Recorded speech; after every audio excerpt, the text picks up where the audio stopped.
If your bishop or your pastor or your general overseer is among people who are, or your imam to say, are among people who are going to collect the 8 billion naira Tinubu's government are budgeting to renovate churches, 8 billion naira to renovate churches. If your pastor is among and your pastor collect, or your GO collect, or your bishop collect, stop going to that church. Stop going to that church. Yes, I am saying it. Stop going to that church. You know why? Over 2.5 million Christians are in the IDP camp. Only Benue State are close to 700,000 as I speak to you. Only Benue State, one state, 700,000. Over 2.5 million Christians are in the IDP camp. Over 1.5 million Muslims are in the IDP camp. The federal government are not interested in bringing these people out, giving them good life. Christians are languishing in the IDP camps because terrorists chase them away from their ancestral land. Nobody is helping them apart from the international organizations like Equipping the Persecuted and also this organization of Mike Arnold, who is offering them in Plateau State free education and so on and so forth. What has the church done? I'm not dismissing individuals, help towards people who are vulnerable. But what I'm trying to say is that the government pilot budget, and they put 8 billion naira, which is close to $6 million, to renovate churches and mosques. That is not renovation of churches and mosques. It's a money to bribe pastors and imams ahead of the general election. That is why I'm saying if your pastor is among and you hear he collect the money, stop going to that church. Stop. It's enough. These people don't care about you. Now, do you see how are you not surprised? Both the Christian Association of Nigeria, both many pastors, they don't speak any longer. Are you not surprised? No, are you not surprised at all? Now, this money was given to the ministry. They share it that some will go to Ministry of Agriculture. Some will go to the Ministry of Works. Some will go to different ministries. Now, let me shock you. Who are the ministers of these ministries? Identify them or marry them. So they will take this money and use it to bribe churches. Then ministries that are being headed by Muslims will also take the money, use it to bribe imams, to shut them up about the Muslim ticket of 2027. After the destruction of the Muslim ticket that is currently on, where terrorism and everything is against the people. This is what they are doing. I warn you people that, see, someone who created a problem won't be able to solve it, because that problem he created for him is a solution.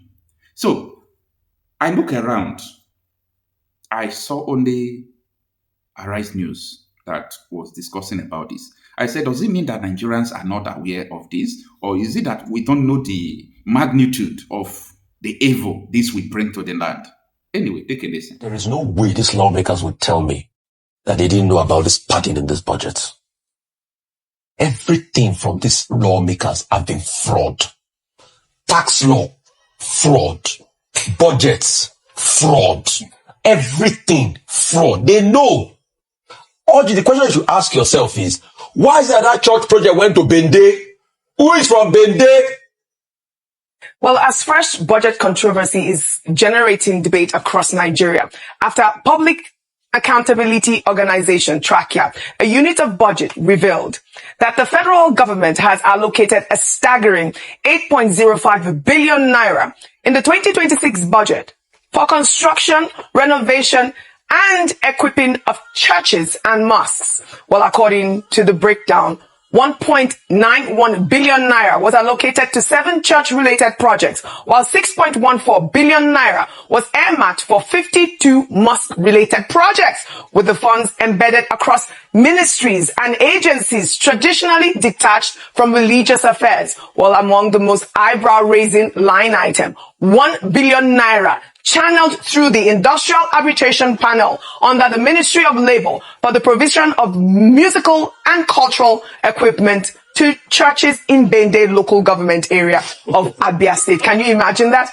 And 210 billion naira was allocated to the Institute of Agricultural Research in Zaria. Ayo, this is an agricultural agency for a construction of a mosque, agricultural agency. I mean, this is the kind of stories that we are seeing right now. It's oversight. It's called oversight. No, this is completely unacceptable.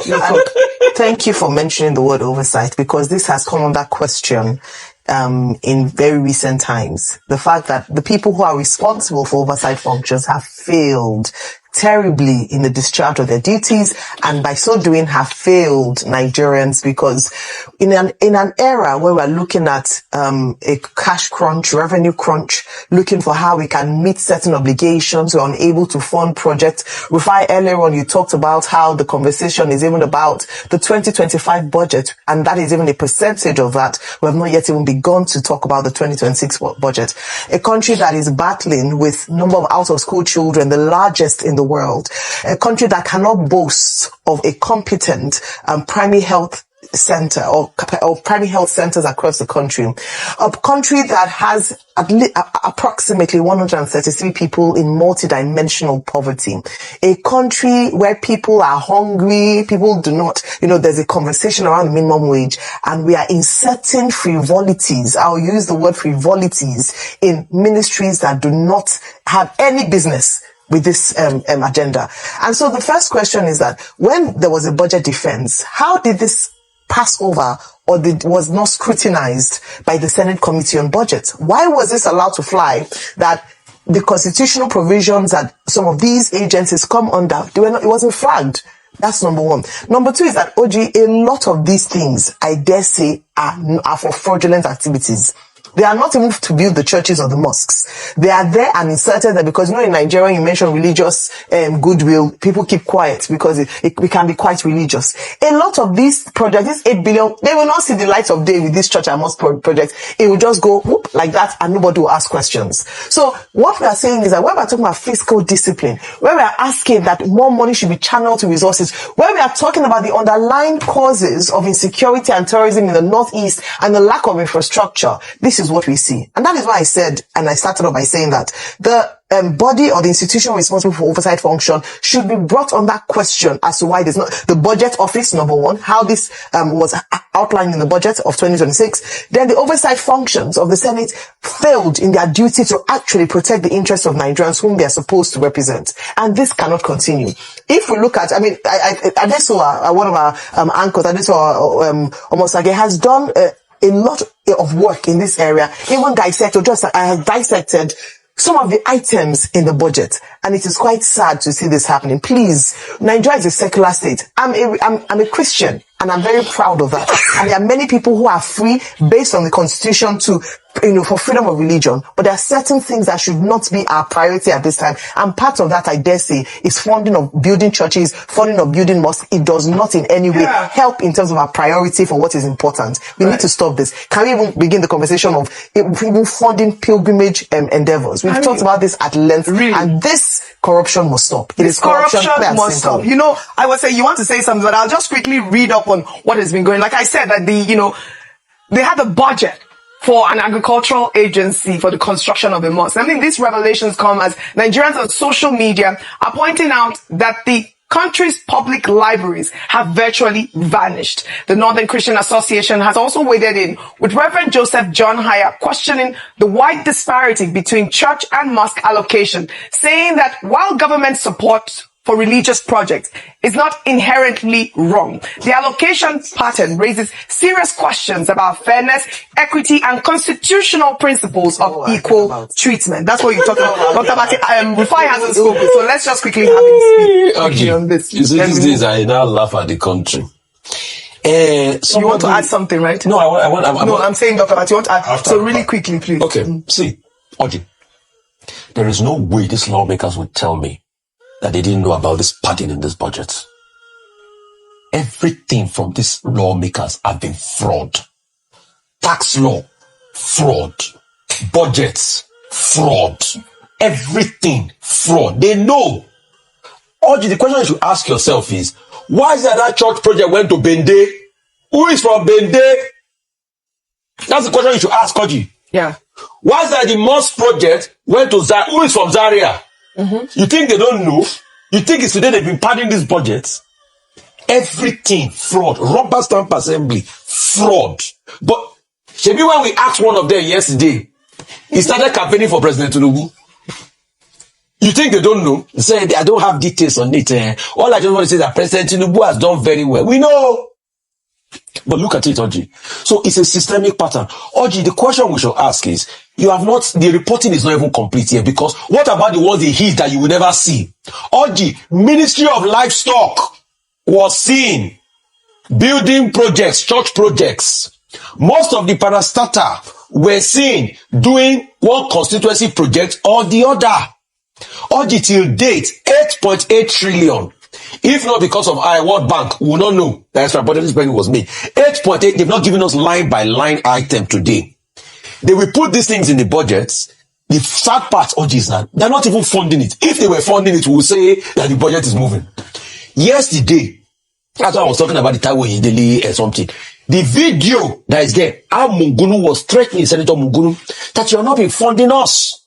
2025, not funded. Yeah. So they put this thing, they line it out, they take it out of our budget. This is the discrepancy that's been going on. There are many they have hidden there that you don't know. That's why I see the budget, fraud. Yeah. Anything that goes through them, fraud.